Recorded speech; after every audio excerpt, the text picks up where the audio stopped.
जिसने भी इस रियासत की तरफ आंख उठाई उसे धूल चटाना अब हमारी ज़िंदगी का मकसद है। लेकिन उसी वक्त महल के पुराने हिस्से में एक खिड़की तेजी से बंद हुई। रुद्रांग ने मुड़कर उस तरफ देखा। उसकी नज़रों में वही शक्ति थी जिसने बाहर विक्रांत को धूल चटाई थी। उसने अपनी कलाई पर बंधी घड़ी को कसते हुए बस इतना कहा, बीकानेर की दीवारों के भी कान होते हैं, पर उन्हें ये याद रखना चाहिए कि अब इस रियासत की आंखें मैं हूँ। रुद्रांग के चेहरे पर एक बड़ी मुस्कान थी।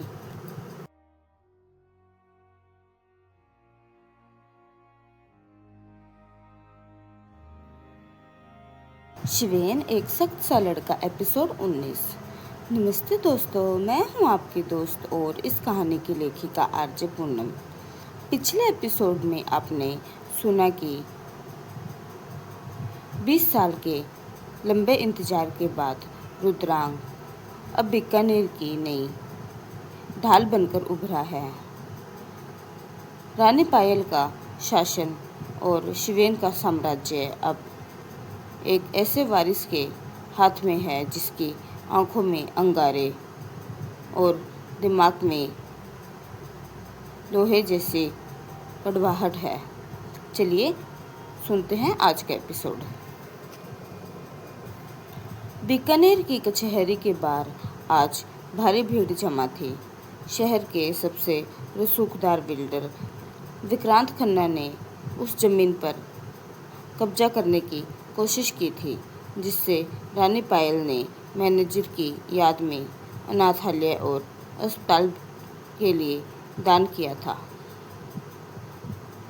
विक्रांत खन्ना अपने बाउंसरों के साथ वहां खड़ा हंस रहा था। उसके हाथ में कुछ फर्जी कागज थे। विक्रांत ने कहा, जाकर उस रानी से कह दो कि अब जमाना बदल गया है। अब हुकूमत राजा रानियों की नहीं, पैसों और रसूख की चलती है।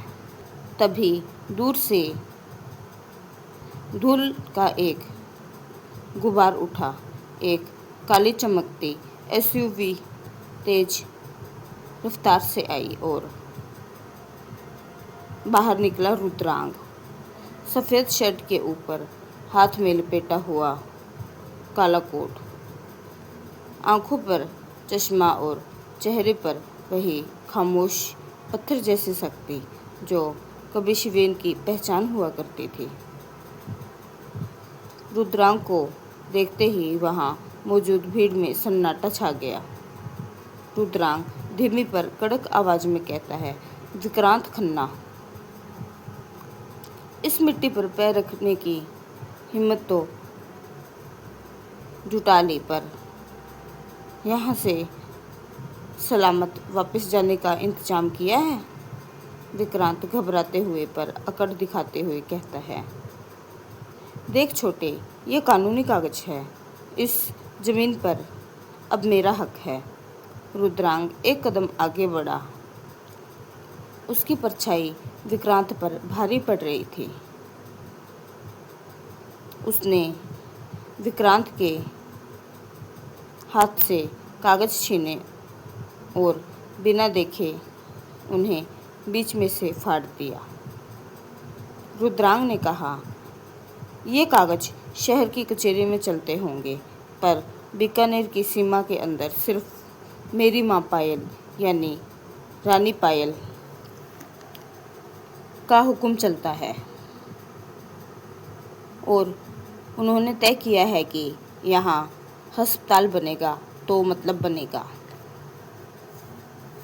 विक्रांत के बाउंसर आगे बढ़ने लगे, लेकिन रुद्रांग ने सिर्फ अपनी कलाई घुमाई और उसकी हाथ में बंधी वो शाही घड़ी चमक उठी। देखते ही देखते महल के रक्षक वहां पहुंच गए। रुद्रांग ने कहा, पापा कहते हैं कि व्यापार दिमाग से करना चाहिए, पर माँ सिखाती है कि गद्दारों और लुटेरों का इंतजाम सिर्फ हाथ से करना चाहिए। चॉइस तुम्हारी है विक्रांत, अभी यहाँ से भाग जाओ या फिर कल की सुर्खियाँ बनो। रुद्रांग की आंखों में वो शक्ति देखकर विक्रांत के पसीने छूट गए। उसे एहसास हो गया कि यह लड़का अपने पिता से भी 2 कदम आगे है। 5 मिनट के अंदर सारी मशीनें और बाउंसर वहां से गायब हो गए। शाम को जब रुद्रांग महल में पहुंचा तो पायल बालकनी पर खड़ी उसे देख रही थी।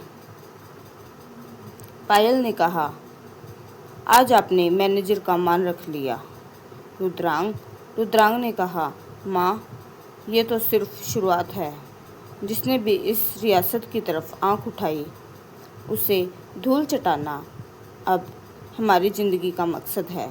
लेकिन उसी वक्त महल के पुराने हिस्से में एक खिड़की तेजी से बंद हुई।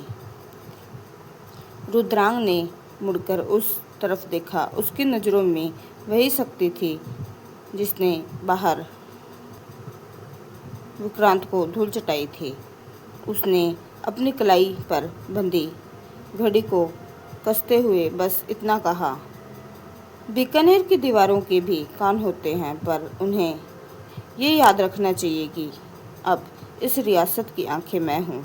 रुद्रांग के चेहरे पर एक वह जानता था कि कोई उसे छिपकर देख रहा था, पर उसे डर नहीं था बल्कि इंतजार था उस राज के सामने आने का जो उसे बीकानेर का सख्त वारिस बनाएगा।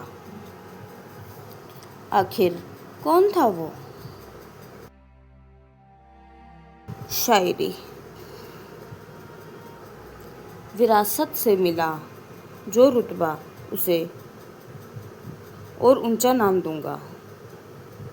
जो खोया था बीकानेर, उसे अब नया पैगाम दूंगा।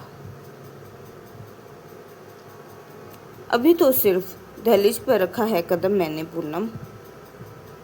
वक्त आने दो, हर हिसाब का शरेआम अंजाम दूंगा। मैं हूँ आपकी दोस्त और इस कहानी की लेखिका आरजे पूनम। सुनते रहिए शिवेन एक सख्त सा लड़का सीजन 2। अपना ख्याल रखिए। नमस्ते।